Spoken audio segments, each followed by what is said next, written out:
Mesdames, Messieurs, bonjour. Bienvenue à la 13e édition de Sans Détour.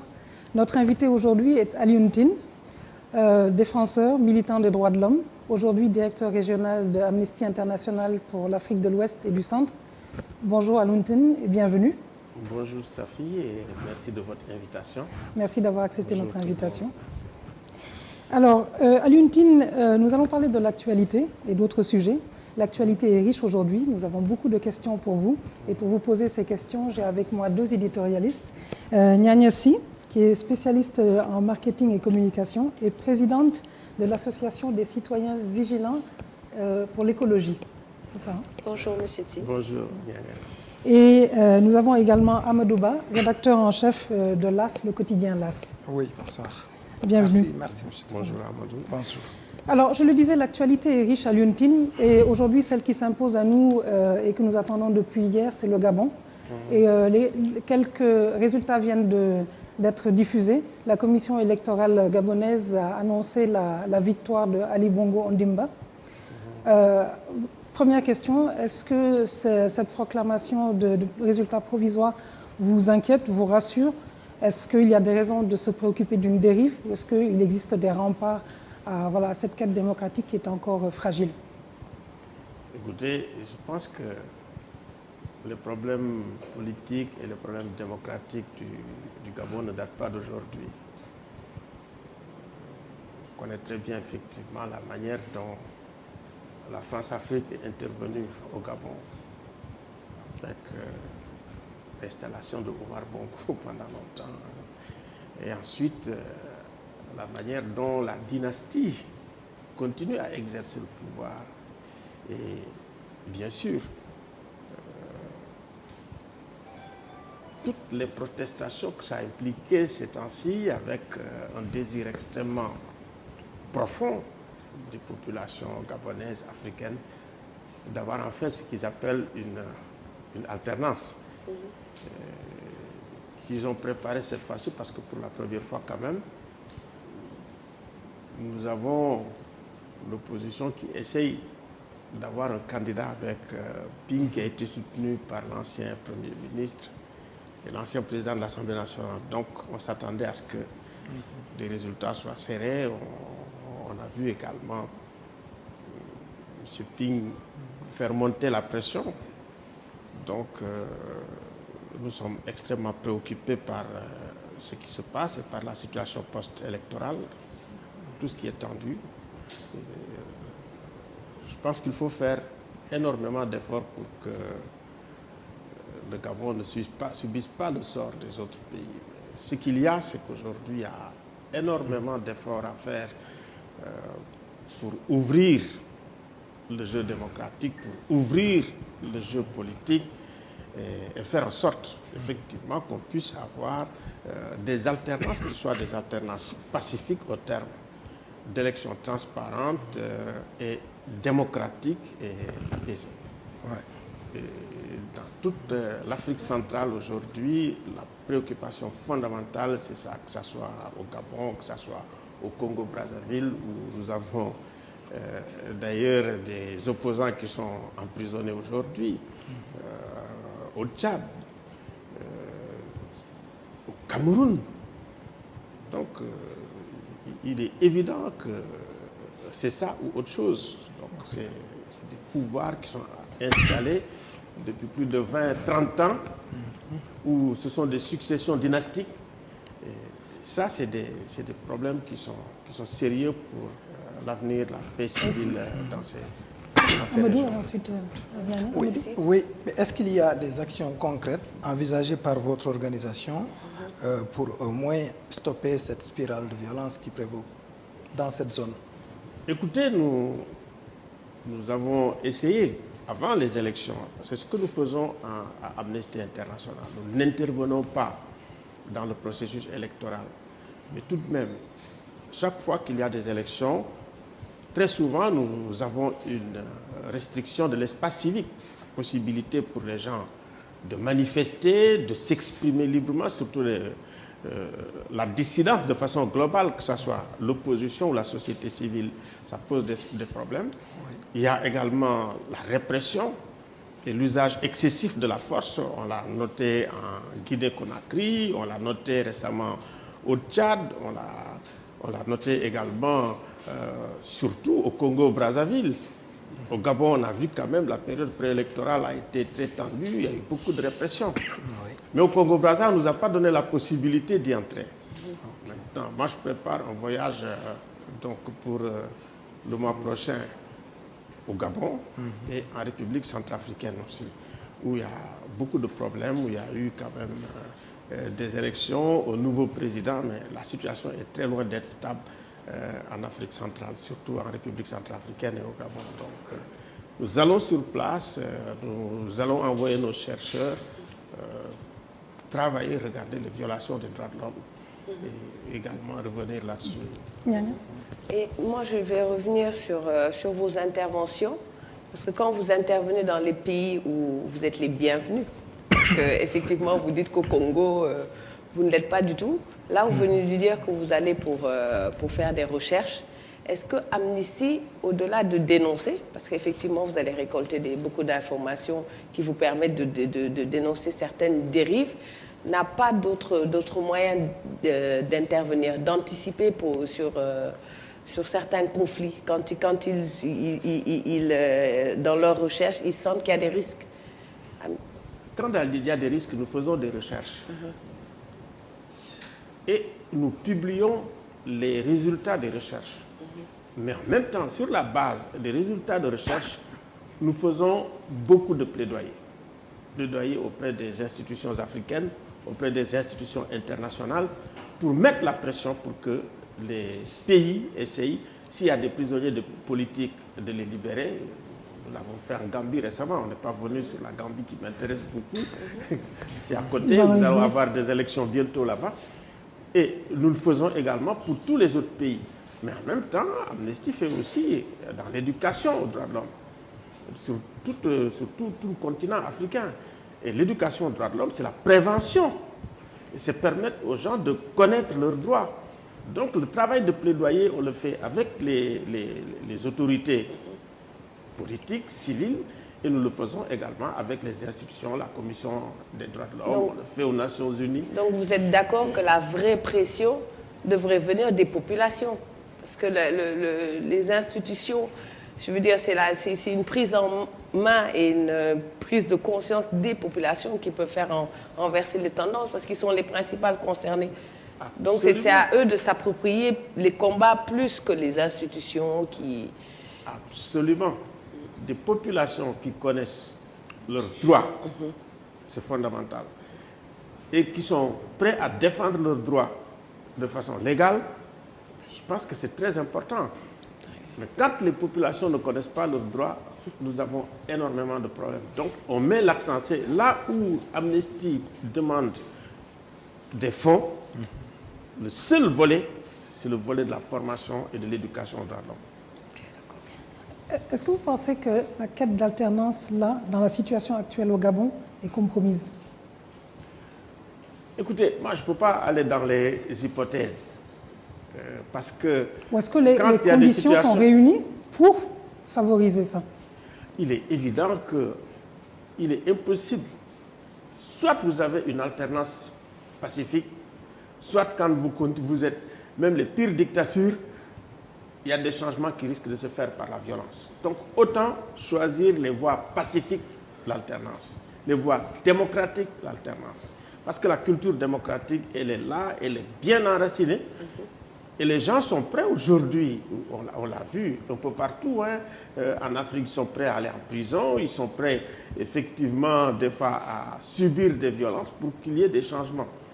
Donc autant effectivement privilégier le dialogue, privilégier les voies démocratiques, respect des libertés fondamentales. D'autant plus que nous nous sommes dotés nous-mêmes en tant qu'Africains d'instruments juridiques pour ça, la Charte africaine des droits de l'homme et des peuples, qui est une charte effectivement très avancée. Ce n'est pas des gens qui nous l'ont imposée. J'allais vous poser cette question, c'est-à-dire est-ce que ces chartes-là sont adaptées à la sociologie, je ne dirais pas africaine, parce que déjà il y a une diversité les diversités qu'on trouve en Afrique, je ne dirais pas elles sont uniques, mais elles sont larges. Est-ce que ces textes-là sont vraiment adaptés à la sociologie des Africains? Et si vous permettez, je vais ajouter à cette question, encore une fois, dans le contexte de la situation actuelle, où les Gabonais vont devoir, eux, aller à la conquête de leur démocratie et d'une alternance.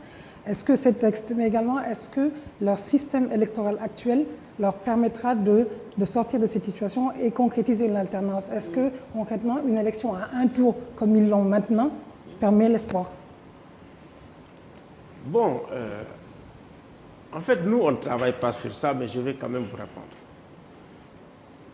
Je pense que le système, il doit être construit de façon consensuelle par un dialogue qui implique l'ensemble des acteurs, opposition comme pouvoir, pour dire voilà, nous avons assis les règles du jeu, ils sont comme ça. Il me semble qu'au Gabon, ça n'a pas été le cas, on a imposé un tour. Il est évident que même, vous savez, vous avez des voies constitutionnelles pour conquérir le pouvoir très rapidement. C'est, comme on dit, les élections à un tour. Oui. Mais vous avez d'autres voies, beaucoup plus répressives, beaucoup plus pernicieuses, qui font que vous avez maintenant un coup KO. Oui. On l'a expérimenté en Guinée, on l'a expérimenté en Côte d'Ivoire, on l'a expérimenté au Mali, un peu partout. Et il est évident que c'est une tendance lourde maintenant. Qu'on appelle ici le Raougad. Voilà, c'est une tendance lourde. Et c'est très préoccupant. Il est évident que ça vient aussi... vous savez, il y avait un moment où on dit silence, on développe. C'est-à-dire, le mot central, c'était le mot développement. J'ai comme l'impression que maintenant, on dit silence, on émerge. Oui. C'est le concept d'émergence. Et partout où c'est pratiqué, nous voyons une restriction comme peau de chagrin de l'espace civique. On observe également la criminalisation de l'opposition. On vous arrête, on vous met en prison. On a vu ça au Niger. Le challenger était en prison et a fait le deuxième tour. Et, ou bien tout simplement, les dissidents, on les met en prison. Je parle aussi du principal dissident, les gens de l'UDP en Gambie, le leader, tout simplement pour être sorti, manifester, pour demander des élections libres et transparentes, a été condamné pour 3 ans de prison. Avec tout son staff, ils sont pratiquement 19. Il y en a qui ont été torturés à mort, le cas de Solo Sendeng. Il y en a qui sont morts en détention. C'est le cas d'Ibrahim Solo Kruma récemment oui. Parce que tout simplement, on n'a pas pu l'amener à l'hôpital. Donc, et puis nous observons une espèce d'impuissance totale, à la fois de la CEDEAO et de l'Union africaine, parce qu'il semblerait que Yahya Jammeh a menacé de quitter la CEDEAO ou l'Union africaine. Qu'est-ce qui se passe? C'est le siège de la Commission africaine des droits de l'homme et des peuples. Alors, nous voyons les États-Unis intervenir, nous voyons la France intervenir, nous avons tous les pays qui sont à l'extérieur du continent qui interviennent, alors que nous, on est totalement impuissants. On est à quelques mois des élections, c'est le mois de décembre. Oui. Quel est le consensus qu'il y a? Qu'est-ce qui peut intervenir pour faire le dialogue politique? Il y avait, au terme du sommet, la résolution avait demandé à 3 présidents de la République de se rendre en Gambie, le président Macky Sall, hein, on peut effectivement l'interpeller. Hein. Oui. Il y a également la présidente de la CEDEAO, Jackson Sirleaf, et le président Koroma.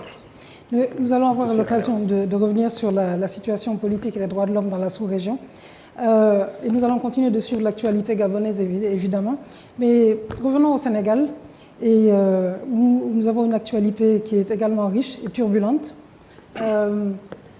Il y a un débat qui agite le landerneau politique sénégalais actuellement. Oui, la polémique autour de la nationalité ou de la binationalité.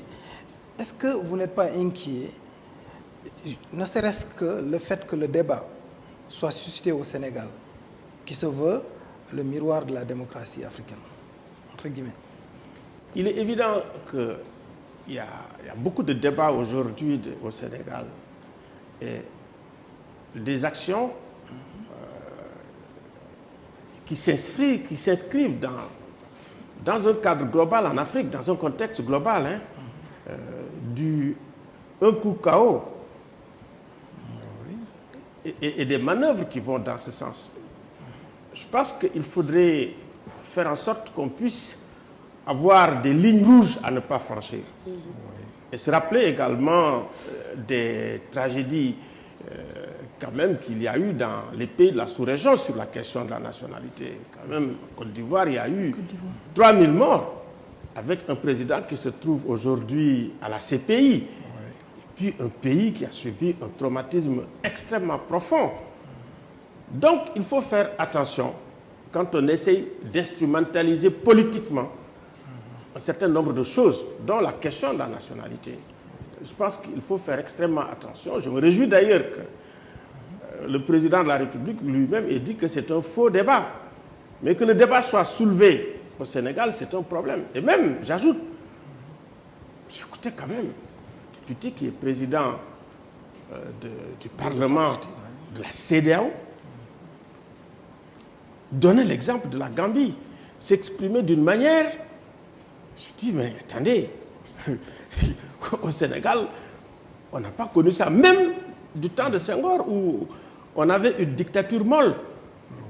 D'ailleurs, la dictature molle est en train de revenir un peu partout en Afrique. Il faut qu'on fasse extrêmement attention. Ce n'est pas au moment où explosent quand même les médias sociaux, ou les libertés, les gens... Vraiment, aujourd'hui, les libertés fondamentales, les gens peuvent les exprimer ailleurs, où il y a une prolifération de radio, de télé, de médias. On dit, bon, voilà, on va restreindre les libertés. Je pense qu'il faut faire attention. Les gens ont renouvelé le personnel politique, c'est pour aller de l'avant. Mais pas une rétroversion à la fois de la démocratie au Sénégal et des droits humains. Ceux qui défendent cette thèse-là de la binationalité, ceux qui agitent l'idée, soutiennent que c'est plutôt le cas Abdoulaye Wade qui, en dépit de sa déclaration sur l'honneur, gardait ces deux nationalités, française et sénégalaise. Est-ce qu'à ce niveau-là également, vous ne pensez pas qu'il faudrait quand même que l'on essaie, en tant soit peu, de ferrer cela pour éviter une violation sans cesse des droits pour faire des court, textes. Je pense que ce qu'il y a dans la constitution du Sénégal nous suffit très largement. Parce que dans ce pays, tous les présidents qui se sont succédés pratiquement étaient des binationaux. Et quand ils ont terminé leur mandat, ils sont pas restés dans ce pays, ils sont partis ailleurs. Bon, je pense que ce qu'il faut dire tout simplement, c'est que il faut faire extrêmement attention en essayant d'instrumentaliser la question de la nationalité pour éliminer des adversaires politiques.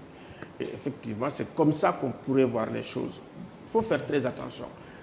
Qu'on puisse éliminer des gens sur des bases légales, claires, transparentes, qu'on puisse comprendre. Par exemple, aujourd'hui, dans le cadre de la mondialisation, avec, si vous voulez, des diplomates qui ont des gens qui peuvent être nés ailleurs, avec des Africains, les mariages mixtes et tout. Comment vous allez... Les gens sont des binationaux par nature. Moi, ils ne l'ont même pas cherché. On est d'accord sur cette question de binationalité. Effectivement, on n'interdit pas aux gens de choisir d'être binational. Mais est-ce qu'il ne se pose pas une question de souveraineté, qu'on veuille diriger un pays et qu'à un certain moment qu'on ait deux nationalités? Parce que quand on représente un pays, quel que soit le pays, je veux dire, est-ce qu'il n'est pas mieux d'avoir exclusivement la nationalité, faire un choix à ce moment-là? Parce que c'est des Sénégalais qu'on dirige à ce moment-là, pas des Sénégalais binationaux ou pas. La binationalité en question ne pose pas de problème. Mais comme vous dites, les présidents ou qui que ce soit qui soit au pouvoir, qui termine et qui puisse partir, on parle de reddition de comptes, on parle de bonne gouvernance. Moi, je suis plus... la question que j'aimerais vous poser, c'est qu'au cas où il y a des malversations, on a vu des cas où les gens se sont cachés derrière cette deuxième nationalité ou pays pour ne pas répondre à leur faute. Parce que je pense que les lois réglez déjà ce problème-là. C'est l'exemple de Fujimori, par exemple, au Japon. Quand on sait que quand il y a eu des problèmes, puisqu'il avait la double nationalité, il est parti au Japon. Il a échappé au glaive de la loi. D'accord. Je pense qu'on a compris la question. Alioune Tine, alors, est-ce que ça pose un problème? Je réponds tout simplement en disant que Fujimori, c'est l'exception qui confirme la règle. C'est-à-dire? Parce qu'il y a Fujimori, tout simplement, qu'il faut exercer le soupçon systématiquement. C'est une question d'éthique d'abord.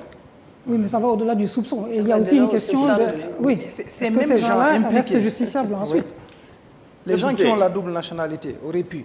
Prenons le cas de Karim Wade, pour ne pas le nommer, qui a été impliqué, qui a été cité dans une affaire de scandale.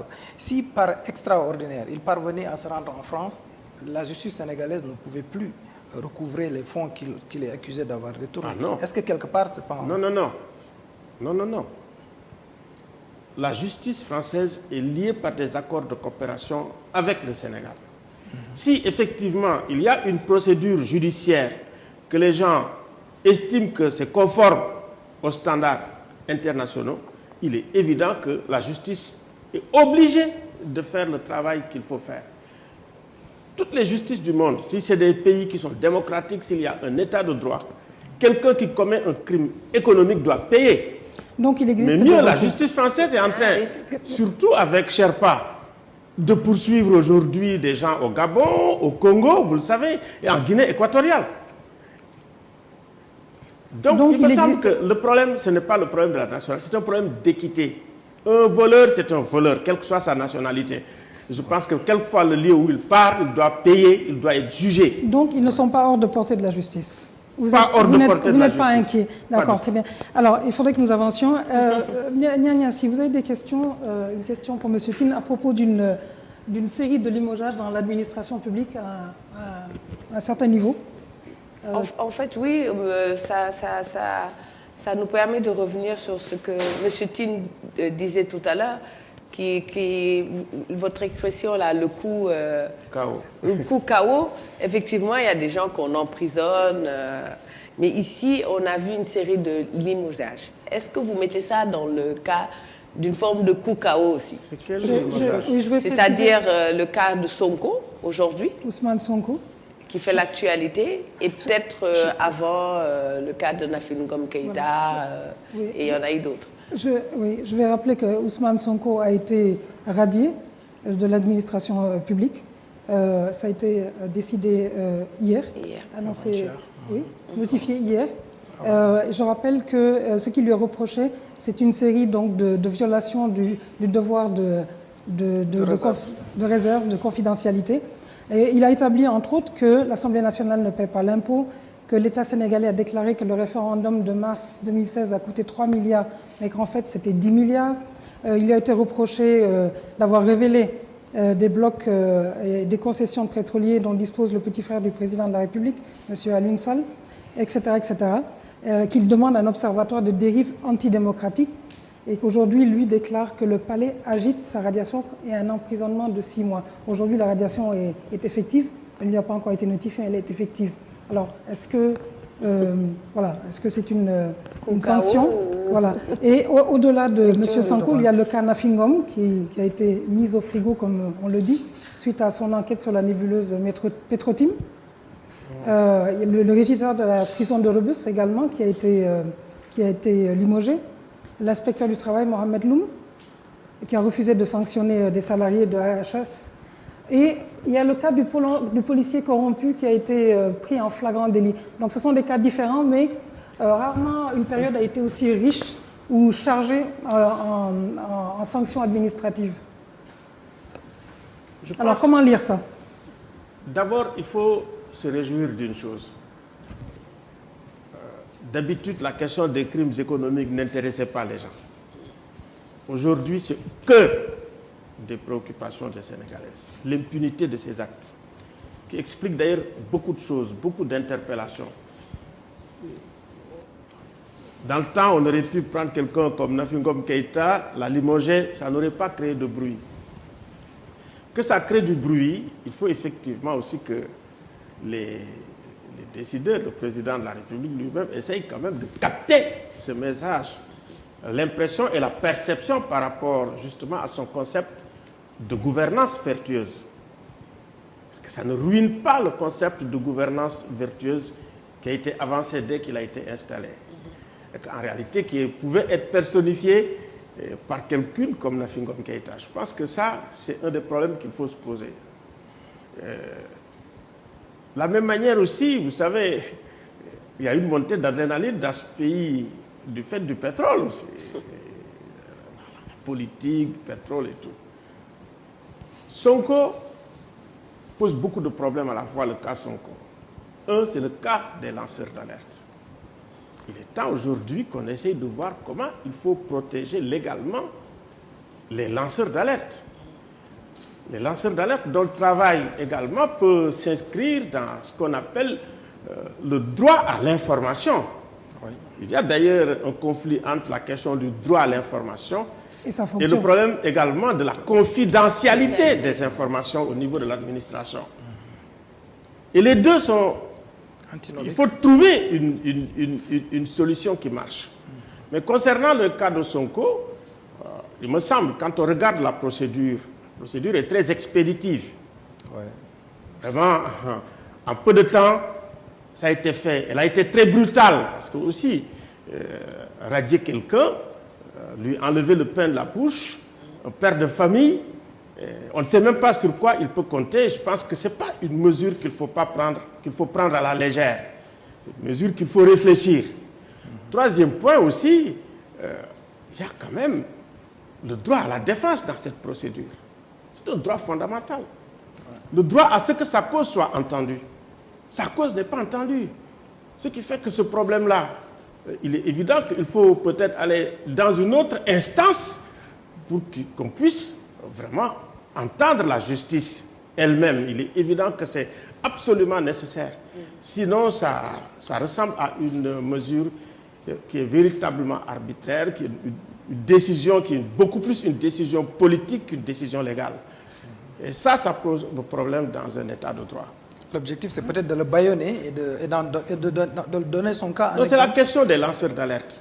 Sur la question des crimes économiques, quand quelqu'un sort des informations de cette nature, mais je pense que la première des choses, il rend service à ceux qui veulent la gouvernance vertueuse. Mais il se trouve être, lui, en politique.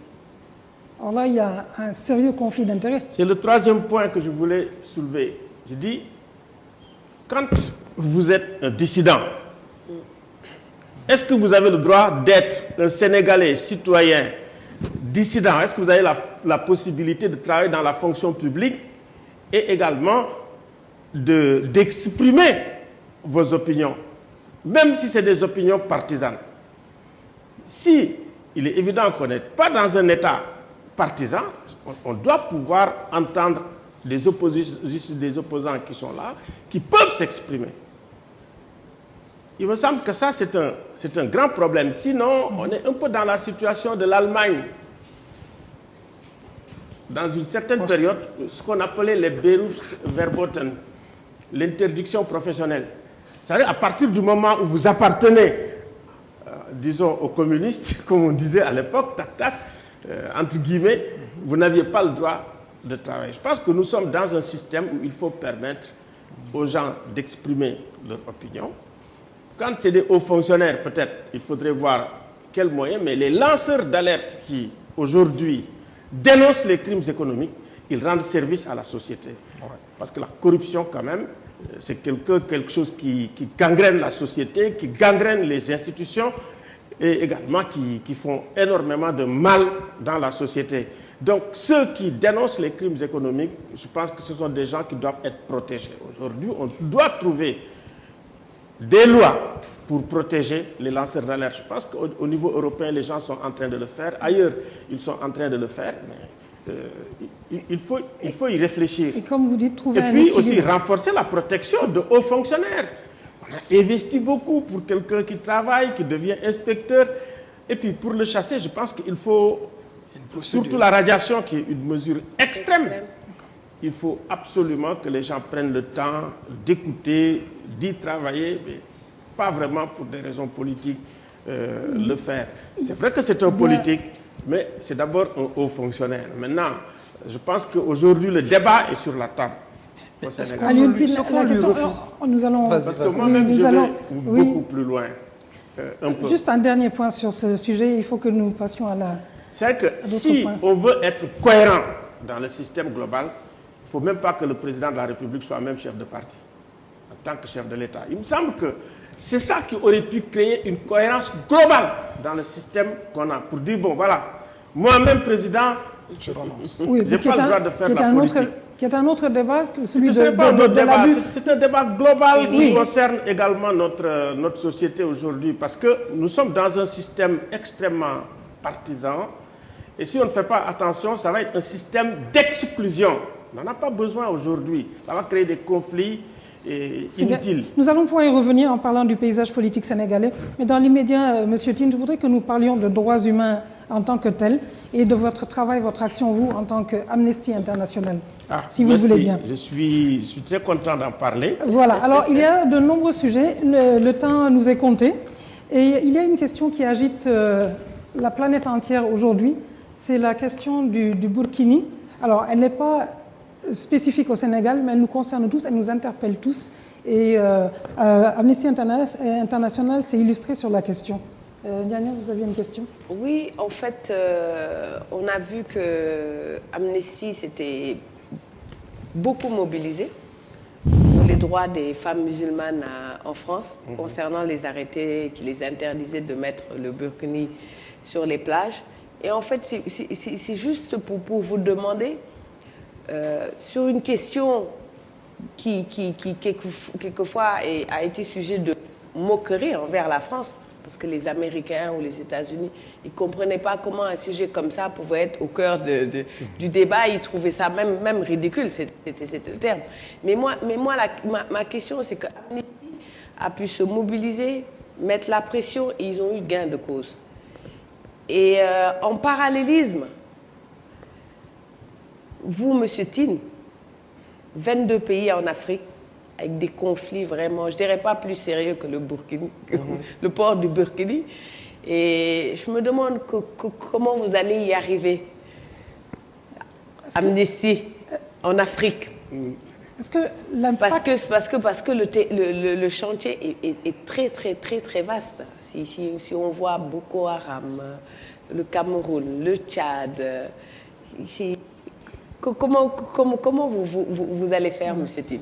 Pour compléter, la capacité de mobilisation que vous avez en Occident sur des questions comme le Burkini et l'impact que vous avez eu et le gain de cause rapide que vous avez eu, aujourd'hui, est-ce que Amnesty International a la même capacité de mobilisation et d'impact sur les questions de droits humains brûlantes dans les 22 pays que vous couvrez? Très bien, c'est pas... je veux dire, on ne peut pas avoir le même impact partout. Avec des pays... je prends le cas du Cameroun, par exemple, où nous avons récemment produit notre rapport, c'était le 14 juillet. 14 juillet 2014. Parce que les populations du nord Cameroun sont prises entre deux feux. Vous avez Boko Haram, qui fait exploser des mosquées, qui attaque les populations civiles. Mais en même temps, vous avez les militaires qui viennent après, surtout la BIR, la brigade d'intervention rapide. Ils ne font pas de quartier. Et ce sont les populations civiles qui en font les frais. Donc vous avez, aujourd'hui, nous sommes en train de faire une campagne sur les 130 personnes civiles qui ont disparu. On ne sait pas où ils sont. On a eu 25 personnes qui ont été arrêtées, on les a mis en détention. Toutes elles sont mortes. Et jusqu'ici, les gens n'ont pas rendu compte aux familles du sort qui est arrivé à ces gens. Et puis vous avez 100 peines de mort qui ont été quand même prononcées au Cameroun, au terme, si vous voulez, de procès très expéditifs dans des tribunaux militaires. Donc, on a beaucoup de problèmes de violations de droits de l'homme, de crimes graves qui sont commis par Boko Haram et qui sont des crimes internationaux. Alors, qu'est-ce que vous faites? Mais justement, nous sommes en train de préparer notre rapport rien que sur les crimes commis par Boko Haram. Et nous demandons à ce que les gens de Boko Haram et la communauté internationale se donnent les moyens de les arrêter et de les juger. Ça, c'est un autre problème, ce n'est pas le problème d'Amnesty. Nous, notre problème, c'est de documenter les violations des droits de l'homme, de faire des rapports, de dire qui est fautif et de dire ce qu'il faut faire. Ça, nous l'avons fait. Du côté également des États, vous avez les lois antiterroristes, qui sont souvent des lois qui violent les obligations internationales des États, même en matière de droits de l'homme. Par exemple, vous allez au Cameroun aujourd'hui, il y a un jeune étudiant, hein, vous connaissez Jean-Michel Cancan. Je dis, dans le pays de Jean-Michel Cancan, j'ai rencontré quand même le ministre de la Justice qui était inflexible. Je dis, mais attendez, on est dans le pays de Jean-Michel Cancan. Les gens ne peuvent même pas faire un peu d'humour. Il a envoyé un SMS pour dire, voilà, Boko Haram est en train de recruter ceux qui sont intéressés. C'est parti, il a été pris, il est en prison. Heureusement, quand nous avons discuté avec lui, ils nous disent, bon voilà, donnez-nous tous les cas où vous êtes certain que les gens sont innocents et nous allons les libérer. Ça, c'est le ministre de la Justice. Malgré tout, vous savez, le rapport a fait beaucoup de bruit dans la durée. Ça a été très dur contre l'État du Cameroun. Il y a également la prison de Maroua. La prison de Maroua, il y a plus de 1000 personnes dans des conditions inénarrables, abjectes. Là aussi, eux-mêmes, ils reconnaissent effectivement cet état de fait, mais ils disent, bon, voilà, nous sommes dans des pays très pauvres, patati, patata. Donc, notre problème aujourd'hui, c'est d'engager une campagne à partir du 30 août jusqu'en fin décembre sur le thème de respecter nos droits. Sur le Cameroun surtout, pour que quand même les droits humains des personnes civiles non armées et qui sont innocentes, que ces droits-là soient fondamentalement respectés au Cameroun. Donc c'est le droit à la sécurité. Moi, je suis parti aujourd'hui à l'ISS. Vous savez que le combat commence à avoir des résultats. Hein. Quels résultats? Il paraît que les attaques ont diminué de pratiquement 40%, à cause, bien sûr, du fait qu'il y a les différents pays qui sont dans la force mixte. Effectivement, leurs actions a été payant effectivement dans le Tchad, bassin du lac Tchad. Dans le Tchad, qui a fait arrêter et exécuter oui, des hommes de Boko Haram. Les hommes de Boko Haram, ils ne sont même pas jugés au Tchad, on les exécute. Au Niger, pareil, ils ne les jugent même pas. Oui. Donc, dans ces deux pays. Mais nous sommes en train de faire les rapports, je ne voudrais pas anticiper sur nos résultats. Mais d'accord, mais est-ce que, voilà, est-ce que vous vous prononcez, est-ce que vous mobilisez contre cette justice expéditive et cette tendance lourde en Afrique et même ailleurs à aller vers des tribunaux d'exception sous prétexte d'insécurité? Quand on a terminé notre rapport au Cameroun, vraiment nous avons rencontré les Nations Unies, nous avons rencontré le HCR, nous avons rencontré tous les ambassadeurs du pays, même le Japon était là. Et nous avons fait notre travail de plaidoyer. Vous êtes prononcé sur la situation au Tchad? Sur la situation au Tchad, on va aller au Tchad l'année prochaine, Inch'Allah. Mais là, sur les exécutions? Non, on s'est prononcé. On a fait des communiqués de presse, on a sorti, même sur les militaires qui ont disparu pendant les élections parce qu'ils ont voté pour Déby. Mais on a sorti beaucoup de communiqués, beaucoup de tweets sur ces questions. Mais nous sommes déjà en place au Tchad, nous sommes déjà au Niger, nous sommes en train d'enquêter et les rapports vont sortir sur les résultats concrets de tout ce que nous sommes en train de faire dans ces pays-là. Alors, outre le droit à la sécurité, il existe d'autres droits humains, notamment les droits des migrants. Des migrants. Et ça me fait penser au cas Mbayang Diop, la jeune Sénégalaise qui est dans l'antichambre, en attente d'être exécutée par l'Arabie Saoudite. Et on vous a entendu au début de cette affaire. Où en sommes-nous et qu'est-ce qu'il faut faire concrètement pour quand même protéger ces émigrés ou ces immigrés qui quittent leur pays et arrivent dans d'autres pays qui ont des lois beaucoup plus scélérates? Je vous informe d'ailleurs que le prochain thème de campagne d'Amnesty International sur pratiquement 2 ans va porter sur les réfugiés et sur les migrants.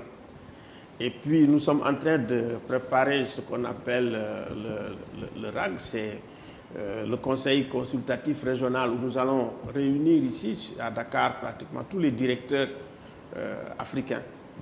Et les directeurs aussi bien des bureaux régionaux que les directeurs aussi des sections pour discuter justement de beaucoup de questions, dont la question de la migration avec notre compatriote Bakro Ali Ndiaye que vous connaissez. Oui. Mais pour vous informer sur l'histoire de Mbayang, non seulement nous nous sommes prononcés, mais vous savez, il y a Boubacar Seye qui travaille sur la question des migrants qui est venu me voir avec Moukban. Et puis avec Seydi Gassama, ils ont fait la semaine dernière seulement une conférence de presse conjointe sur la question de l'Arabie Saoudite. Vous savez, aujourd'hui, les formes contemporaines d'esclavage existent en Arabie Saoudite. En Arabie Saoudite aussi, nous avons également une violence extrême dans la manière dont ils exécutent les gens. Alors, mais les États, les pays d'origine ont une responsabilité de protection de leurs citoyens dès le départ, dans ce contexte de traite voilà, des personnes. Et c'est un droit humain fondamental. Et qu'est-ce que vous faites dans les pays voilà, d'origine de toutes ces jeunes femmes qui migrent? Il s'agit du Sénégal, mais de pas mal d'autres pays jusqu'à Madagascar. Et que fait Amnesty International? Si vous pouvez faire une réponse courte, nous avons encore... Une réponse courte, je vais dire. De toute façon, ce que j'en sais, Amnesty a fait beaucoup de recherches en Arabie Saoudite, beaucoup de publications en Arabie Saoudite et au Qatar, surtout au Qatar aussi. Et vraiment, il y a beaucoup de rapports qui ont été faits. En ce qui nous concerne encore ici, concernant l'histoire de Mbayang, j'y reviens, on a écrit une lettre commune au ministre, justement comment dirais-je, chargé des migrants, hein, le directeur de la migration, et le ministre des Affaires étrangères, et le ministre de l'Intérieur. Tout de même concernant ce trafic, c'est un trafic d'êtres humains, que les gens qui sont là, qui prennent les bonnes, qui s'engagent, qui font des contrats, qui les envoient, qu'on fasse une enquête. Parce que ce sont des criminels. Vous suivez ces dossiers? Mais bien sûr, nous avons interpellé, c'est par écrit que les gens ils l'ont fait. On ne discute que de ça. Et puis tous les jours que Dieu fait, j'ai des... Alors nous attendons votre prochain rapport. Les gens m'envoient des tweets tous les jours de l'histoire de Mbayang que nous suivons. Mais nous suivons aussi l'histoire des autres. Vous savez très bien que la position de l'Arabie Saoudite, son argent, fait que tout le monde lui fait la cour. Hein.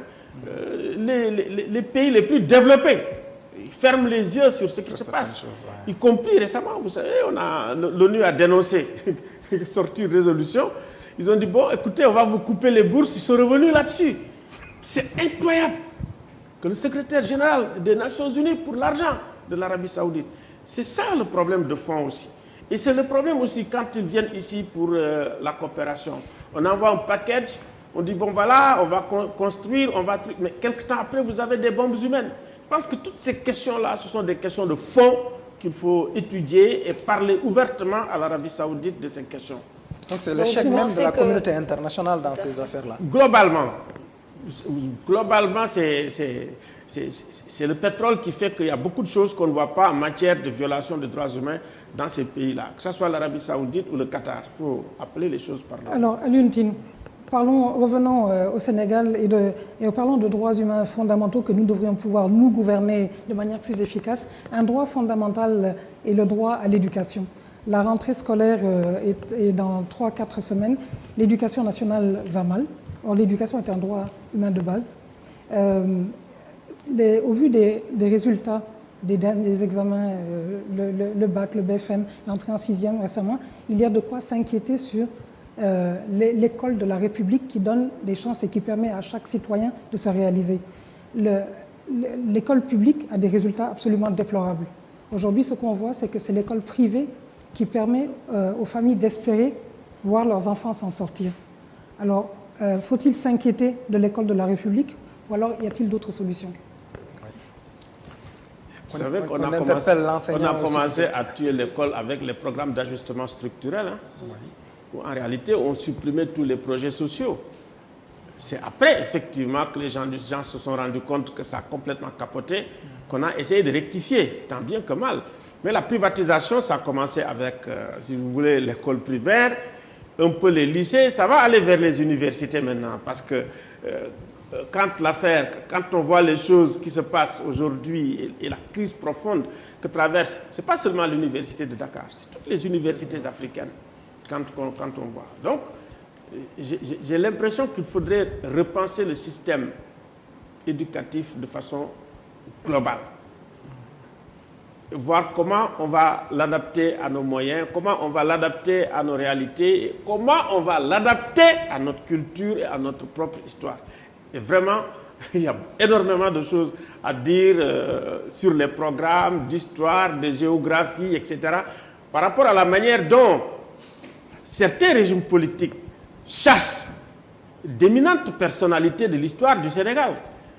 Qu'aujourd'hui, qu'on dise que, voilà, on va mettre Cheikh Anta Diop.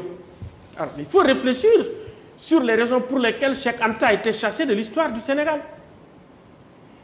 Et quel est le type de régime qui permet de produire une telle perversion? Et comment on va corriger? Je pense que c'est très important. Les langues nationales. Attendez, si effectivement nous n'intégrons pas aussi les langues nationales dans notre cursus, il y avait un moment où on était allé très loin avec notre ami de l'IFAN, Silla, avec même, comment il s'appelle, Sahir Thiam, qui commençait quand même à faire des mathématiques en Wolof. On avait commencé à avoir des journaux en Wolof, et puis on a tout rangé. Mais quand vous allez dans certains pays, ils écrivent dans leur langue nationale. Allez en Éthiopie. Oui, mais professeur, les journaux, c'est en langue nationale. Est-ce que la privatisation n'est pas enfin la solution pour l'enseignement supérieur? Non. On a déjà commencé la privatisation. Ceux qui ont les moyens, ils envoient leurs enfants dans les écoles professionnelles, ici ou ailleurs. Faut-il laisser cette tendance se confirmer? Il ne faut pas laisser la tendance se confirmer. Je vous ai donné une proposition concrète, c'est de repenser le système. Parce qu'en réalité, le système est à bout de souffle. Quand le système est à bout de souffle, on s'assoit, on discute et on trouve des moyens. Jusqu'ici, c'est des moyens très biaisés que nous avons, ou des discussions qui ne vont pas jusqu'au bout, ou des discussions avec des recommandations qui ne sont pas appliquées. Or, moi je dis une chose, permettez de me le dire, la question de l'éducation, c'est une question non seulement de souveraineté nationale, mais de sécurité nationale. Dans les pays où on a totalement, où il n'y a pas d'administration, où il n'y a pas d'éducation, c'est les pays là où on a produit les Boko Haram et où on a produit au nord du Mali ce qu'on a vu au nord du Cameroun. Et quand vous regardez, c'est dans des pays énormes, avec des frontières que les gens ne peuvent pas gérer, c'est là où on a effectivement des choses. Et c'est des endroits où il n'y a pas d'administration, où il n'y a pas d'éducation.